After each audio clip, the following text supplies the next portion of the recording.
propuesta, es decir, que se imaginen una situación. ¿Ustedes recuerdan a lo largo de su vida que haya pasado una situación donde les haya generado miedo, frustración o agresividad?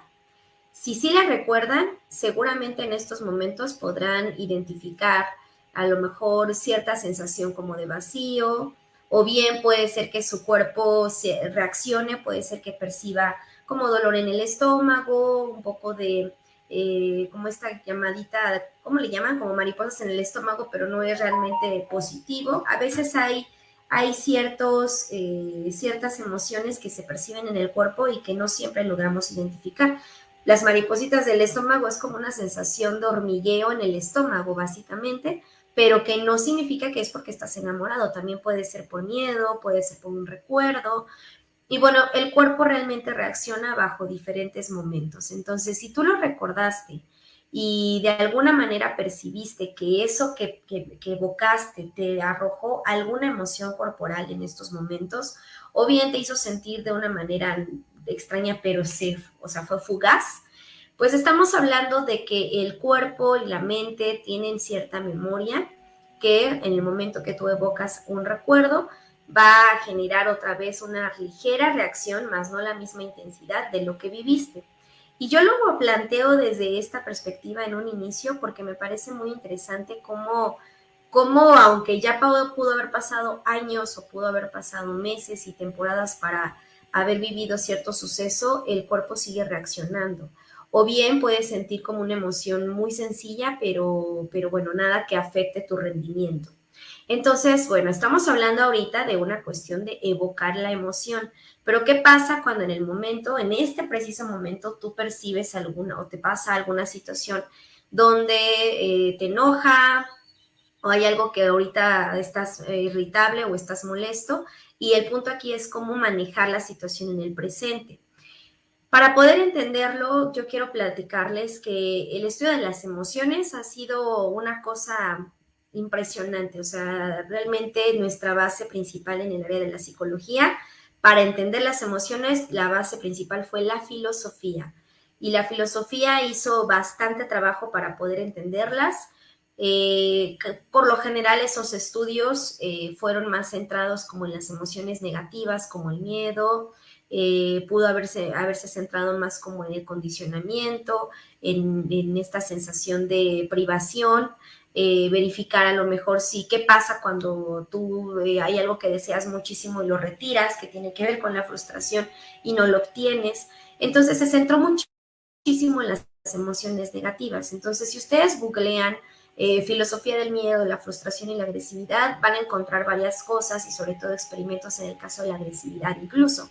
Pero no nos vamos a centrar el día de hoy en hablarles de los experimentos que pueden tomar de la agresividad, porque los experimentos, desde la psicología experimental, pues solamente son una base y una herramienta para que a nivel práctico podamos entenderlo desde animales hasta nosotros como seres humanos y cómo la entendemos y la trabajamos. Sin embargo, bueno, existen muchos estudios y pocos se centran, y eso sí quiero hacer un pequeño paréntesis, pocos se centran en las emociones positivas. De hecho, apenas está en un 5% aproximadamente de la capacidad de estudios que pueden arrojar resultados para el tratamiento o el entendimiento de la felicidad y de la alegría. Entonces, en este caso, yo puedo compartirles que es muy, muy bueno tocar temas de estos.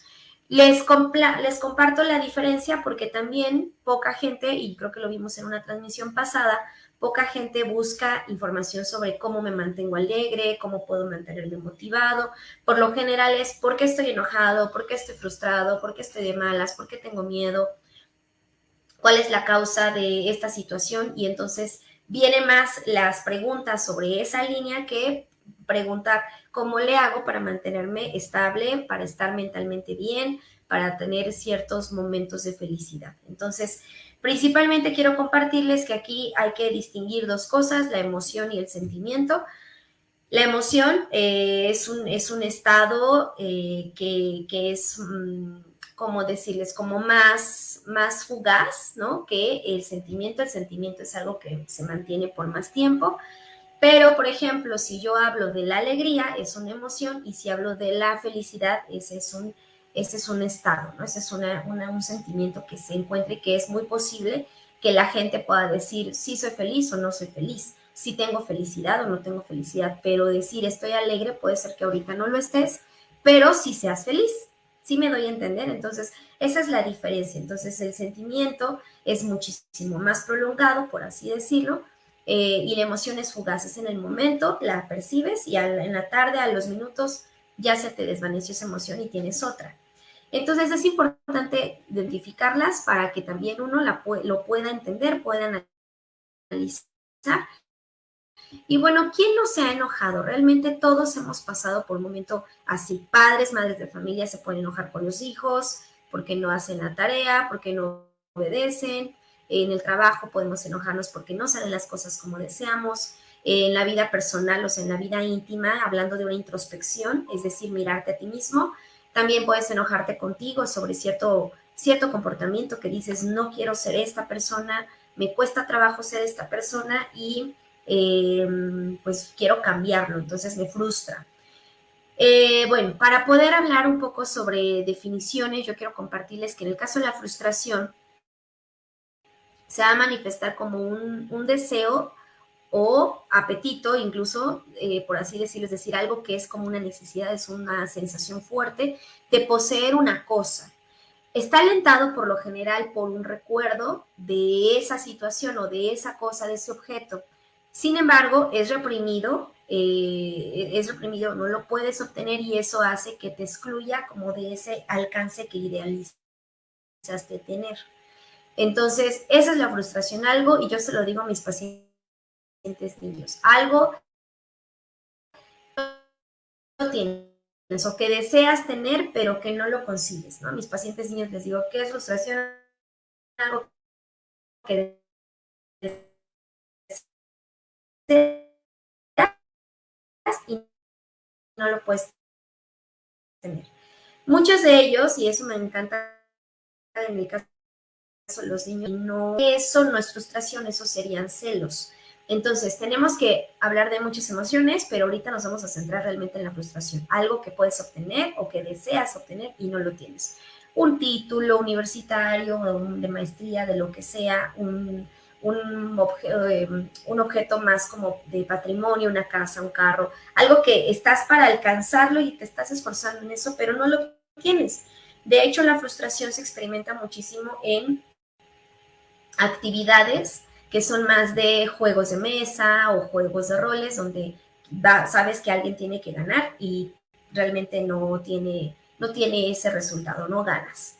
Bueno, esa es por un lado la definición de frustración. En el caso del enojo, realmente con el enojo se vuelve, eh, yo les diría que hay diferentes niveles con respecto al enojo, porque hay niveles de enojo. Puede ser enojo, que ese es un estado número uno. Después viene la ira y luego viene la cólera, ¿no? O sea, escalan las emociones del nivel de enojo. Claro que los tres representan lo mismo, pero principalmente se vuelve de acuerdo, intenso de acuerdo a la situación. Entonces, con respecto al enojo, pues pasan, y en las emociones, en todas, siempre el cuerpo va a reaccionar. Es decir, que va a tener, pues de alguna manera, una inmovilización del cuerpo, tus movimientos faciales se van a molestar, se van a fruncir, etcétera, ¿no? Entonces, el enojo va a ser ese estado en el que sientes un hervor en tu interior y tienes muchas ganas de golpear, de aventar cosas. No sé quién de ustedes no ha realmente se ha conflictuado con la gente porque se enoja, o sea, eres de las personas que se bronquean en la calle con las personas, o o sea, de qué tipo de persona te da, o si eres alguien que pues mantiene como ese impulso y, y tienes que sacarlo en el momento, esa manifestación de enojo, ¿no?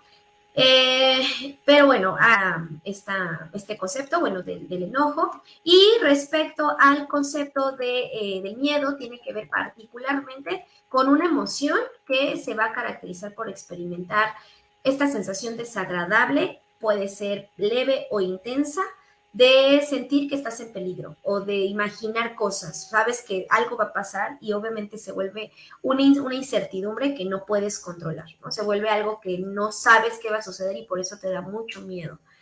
Eh, Así que bueno, ahí está, ¿no? El miedo es una emoción que me genera ya sea mi imaginación o algo que me hace pensar que estoy en peligro.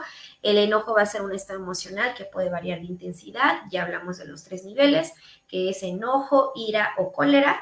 Y bueno, obviamente está acompañada de cambios físicos, biológicos, y nos falta la frustración, que en su definición pues va a ser esto que este apetito intenso que deseas de una cosa o de una situación, pero que no lo logras alcanzar.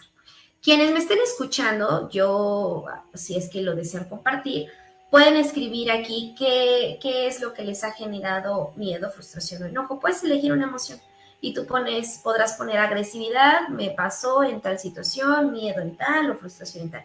No necesitas escribir las tres, con que escribas algo breve y rápido, ¿sale? Si lo deseas compartir, si no, yo voy a continuar. Ahora, con base a esto, finalmente quiero compartir aquí que es muy natural, hablando de la agresividad, es, es algo instintivo. Bueno, es una emoción que finalmente va a reactivarte, o sea, va a activar alguna situación. Puede ser una evocación de un recuerdo, puede ser alguna situación que está inconsciente, pero que reaccionas ante eso y que todo el mundo lo tiene. Esto es instintivo. Cuando digo instintivo me refiero a que los animales también son agresivos. Por instinto te defiendes, por instinto crees que la manera de poder actuar bajo una situación va a ser atacando y defendiendo algo en el que te sientes vulnerable o en el que sientes que estás perdiendo. Entonces lo único que queda es defenderte. Para esto somos diferentes a los animales por instinto no tienen esa capacidad de racionalizar, pero en el caso de los humanos sí tenemos esa capacidad. Podemos comprender por qué estoy actuando como lo hago, que esa es la opción A, o la opción B, dejarte llevar por los instintos y manifestarte ante la situación que estés viviendo. Entonces, eso puede generarte muchísimos conflictos en varios sentidos, desde que puedes poner en peligro tu vida, como el poner en peligro la vida de las personas que te rodean, y poner en peligro me refiero a que te lastimes, a que realmente afectes tu vida, que te vayas a lo mejor a la cárcel o estés detenido por alguna situación delicada donde hayas agredido a una persona y a lo mejor la hayas dejado hasta inconsciente o hayas llegado sin querer a hacer que pierda la vida. Y bueno, son cuestiones que se vuelve muy complicada de manejar. Así que para evitar que llegues a ese nivel y que no hay necesidad de llegar a ese punto, porque tenemos que aprender a manejar el enojo, tenemos que aprender a manejar justamente la frustración y el miedo, que son emociones constantes en el día a día.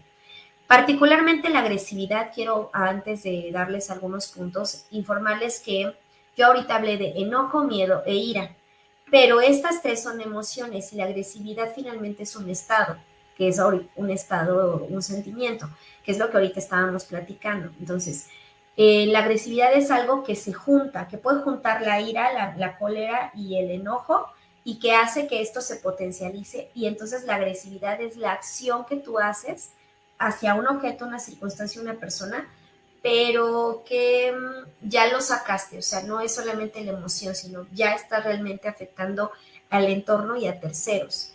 Entonces, esa es la agresividad. Tenemos en internet, ahorita de hecho se los pongo rápidamente, muy rápidamente, que eso ya lo he compartido en TikTok, pero tenemos por aquí alguna imagen donde se habla de una capacidad para poder medir el nivel de violencia en el que uno se encuentra. Entonces, pues este famoso, llamémosle regla de medición, pues es el violentómetro. Y el violentómetro, tal cual, lo que va a hacer es medir más o menos los niveles de acciones que tú tienes o que la gente puede tener y que de alguna manera, pues bueno, todos vamos a presentar. Así que dame un momento para que te comparta. Repito, ya lo compartí yo en algún momento en mis redes sociales, pero rápidamente les quiero compartir este. Entonces, tenemos que está aquí y son más o menos 3 franjas. Perdón que no se vea como muy claro, pero bueno, va a ser muy rápido para expresárselos. Entonces, parte de lo que es el violentómetro son 3 franjas. Una es un nivel que va del 0 al... Es que estoy abriéndolo, que va del 0, bueno, más o menos así está, aquí, ya, ¿para qué la hacemos? Vamos nada más a que lo vean. Va del 0 al 10, que es la franja amarilla, luego del 10 al 20 va, bueno, del 11 al 20 va la franja roja y del 21 al 30 va la franja morada. Ahora, cada nivel obviamente es peligroso, no significa que porque uno valore y diga, del violentómetro tengo solo 2 puntos, entonces estamos bien. No, o sea, desde el momento en el que tú tienes el punto número 1, ya no estás bien, estás mal. Tienes que aprender a trabajar tu nivel de violencia o de agresividad, pero que ahí está presente. Entonces, pues bueno, dentro del nivel o de la franja amarilla, es que hagas bromas hirientes, que chantajees, es una violencia más psicológica y emocional, como celar, culpabilizar, ridiculizar, ofender, empujar, aventar, ¿vale? Y en la parte roja ya es manosear, hacer caricias agresivas, tener una violencia verbal, aquí no recuerdo los demás, pero bueno, va de menos a más. Y en la franja morada habla de violar, mutilar, asesinar, forzar relaciones sexuales, etcétera. Entonces, depende. Yo lo que hago es que los pacientes identifiquen por lo menos de esos 30 y cuenten. O sea, no importa si tienen 1 del amarillo, 2 del rojo, 1 del morado, no. O sea, que cuenten todos. Y si forman 5, forman 7 puntos, pues bueno, estamos hablando que su nivel de violencia ha sido alto y obviamente lo tendría que trabajar. Yo podría decirte que todos en la vida hemos pasado por alguna situación de la franja amarilla, como celar, como culpabilizar a otros y no hacernos responsable de nuestros actos, como a lo mejor chantajear, como celar, como prohibir redes sociales.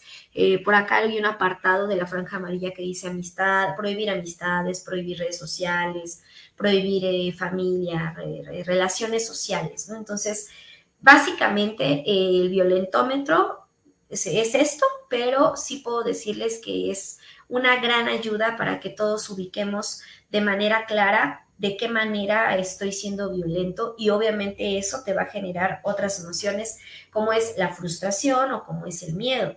Si tú eres alguien que ha sido víctima de violencia y de agresión, vas a presentar miedo y el miedo va a ser un estado emocional que se puede convertir ya en algo largo, o sea, no algo fugaz, sino largo al grado de que puedes sentir y generar paranoias. Entonces las paranoias es este sentimiento de persecución, este sentimiento de que algo pasa, alguien te vigila y bueno, viene a través de ese miedo. Frustración puede venir de que no lograste ciertas cosas o de que quieres alejarte de cierta persona porque es violenta, es violento, pero no lo puedes hacer, algo te está costando de trabajo. Y bueno, viene realmente, o sea, date cuenta cómo del nivel de agresión vinieron muchas otras emociones que están ahí marcadas. Ahora, respecto a cómo poder mejorar la frustración, la agresividad y el miedo, principalmente, pues viene desde hablarlo pues con los niños en este caso, que los niños son parte importante de nuestro futuro, porque si tú no empiezas a manejar de manera adecuada las relaciones en casa, no evitas que se escuchen los gritos, evitas que ellos se manejen con golpes o que resuelvan las cosas ofendiéndose. Si tú lo evitas desde que son muy pequeños, créeme que vas a generar personas conscientes y sobre todo reguladas, autorreguladas, para trabajar y manejar su agresividad. Pero si no, por lo general les va a generar, o los que son niños agresivos, pues van a tener facilidad para mantenerse en ese modo operandis que es agresivo. 2, va a generar dificultades para inhibir las respuestas agresivas, o sea, no las va a poder controlar, va a ser más sencillo sacarlas. 3, va a generar conductas en muchas ocasiones de persuasión verbal, es decir, de esa habilidad, la van a generar como una habilidad para poder convencer, pero obviamente aquí no es convencer, la diferencia entre convencer y persuadir es que convencer es que le estás argumentando a la otra persona tus elementos que son válidos y que la otra persona va a decir, coincido contigo, vamos a hacerlo, estoy de acuerdo. Y va, lo que tú estabas pidiéndole que haga o que entienda, lo va a entender por su propia voluntad. Pero si es persuasión, realmente lo haces a través de engaños, a través de una habilidad para poder detectar la debilidad que tiene la otra persona para poder convencerla o convencerlo de que haga lo que tú quieres. Entonces, van a generar personas con habilidades de persuasión verbal y sobre todo van a presentar, más bien, van a evitar que las consecuencias de su agresión se vuelvan negativas. O sea, ellos van a entender, todos los niños y adultos que se convierten en personas agresivas y violentas, van a entender que el mundo que les está diciendo ciertas normas sociales como es no hagas esto, no hagas aquello, cuida tal parte, evita comportarte de esta manera, lo van a tomar en su contra porque su mundo nunca ha girado así.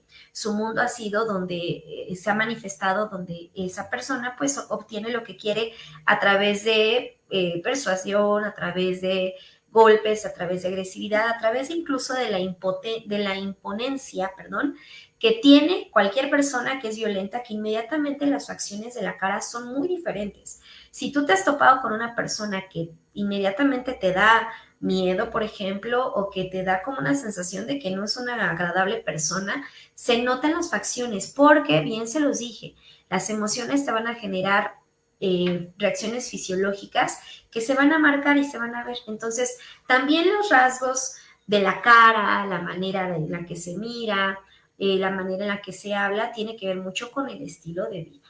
Obviamente eso no significa que todas las personas que tú veas que se ven serias y que no son tan agradables a la vista, signifique que sean así. Habrá quienes tuvieron una mala vida y obviamente pues son cargas que lamentablemente, no sé, tuvieron que trabajar muy chicos o no les fue muy bien en la vida, ha recibido muchos abusos, entonces se vuelve poco creíble, más sí funcional ante la parte social. Otra de las cuestiones es que, pues bueno, algo que podemos generar para que se evite ser, ¿cómo decirlo? Como menos agresivo desde la educación primaria, es evitar dar recompensas. O sea, si tú aceptas, ya sea desde adulta o adulto hacia los niños, o de adulto a adulto, si tú recompensas verbalmente a esa persona que está siendo agresiva, lo va a seguir haciendo. Con recompensa me refiero a no que le des algo físicamente, sino que aceptes lo que te está diciendo y lo que te está haciendo. Entonces, en el momento que lo aceptas y no hay un límite, no hay un alto, por supuesto que para esa persona la parte conductual va a manifestarse como potencializada y obviamente no lo va a evitar hacer, no va a dejar de hacerlo, va a ser siempre así, va a tener ese comportamiento. Eso significa que pues se aprueba, ¿no? Entonces estás dando el mensaje de que hay una aprobación. Además, pues sería importante que pues este tipo de personas que pasan por este nivel de agresividad, pues podemos generar una toma de conciencia sobre los elementos que se tienen, pero también pueden llegar a tener actividades altruistas, ¿no? Generar un poco más de confianza en sus capacidades, de decir que no necesitan actuar de esa manera, de manera agresiva y violenta, que pueden tener otra manera más lista de poder trabajar el enojo. Otra de las cuestiones es que eso va a permitir que se muestren, pues sepan que va a haber más gente que los rodee de manera positiva. ¿Qué quiero decir con esto? Pues que los niños y los adultos agresivos van a entender que no están solos, sino que van a tener una red de apoyo que los acompañe realmente y entenderán que hay beneficios, por supuesto, pues sobre que el comportamiento que ellos tengan de manera positiva también va a rendir los mismos frutos que ellos querían obtener. A lo mejor que alguien le haga caso, que vayan a ciertos lugares, no lo sé, ¿no? O sea, hablando de manera general. Entonces, pues bueno, Esto, si te das cuenta, me centré más en la cuestión de la agresividad y de la violencia, pero repito, porque la frustración y el miedo son otra de las razones que genera o que desemboca realmente la agresividad.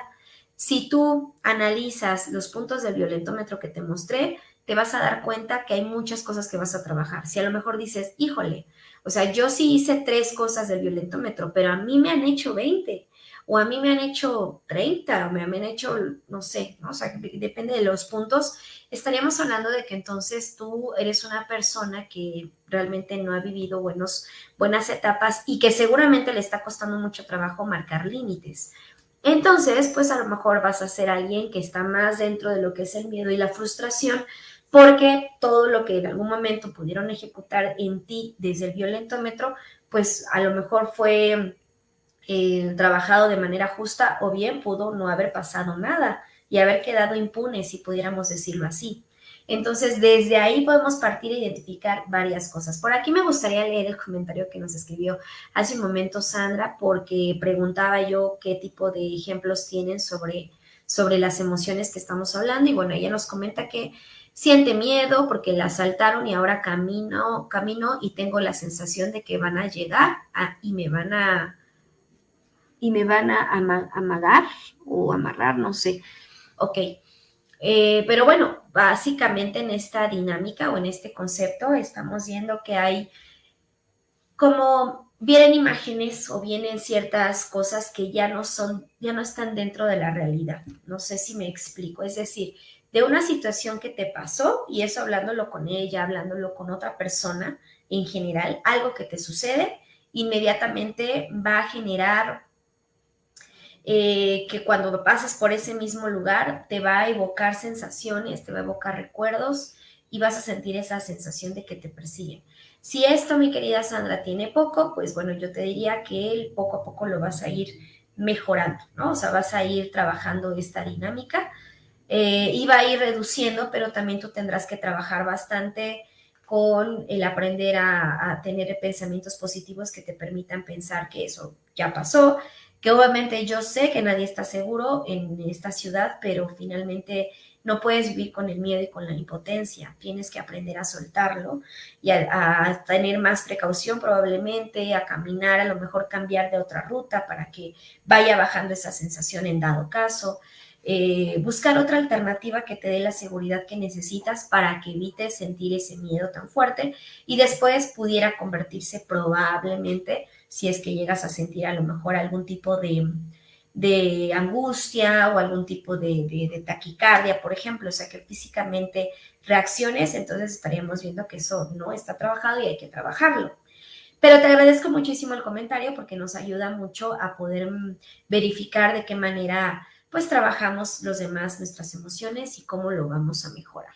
Entonces, pues para ir cerrando, yo quiero compartirles que cuando en consulta yo platico con mis pacientes sobre la capacidad que pueden tener para poder manejar esto.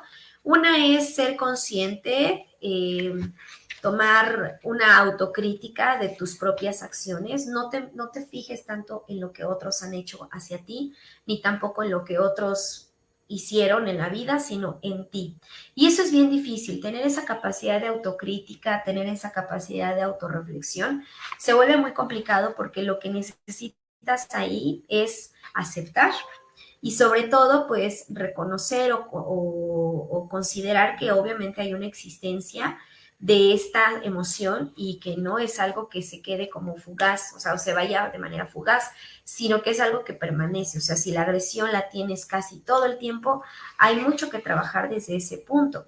Dos, yo te sugiero que cuando ya ubicaste este nivel de autocrítica en ti, tú puedas tener esa capacidad de generar esa motivación o esa reducción de la tensión, o sea, motivarte a decir, no me gusta esto, tengo que cambiarlo, tengo que generar como cierta adaptación, cierta, eh, ¿cómo decirlo? Como cierta capacidad para poder decir, lo voy a hacer por mí, no tanto porque la gente me ha dicho que yo necesito cambiarlo.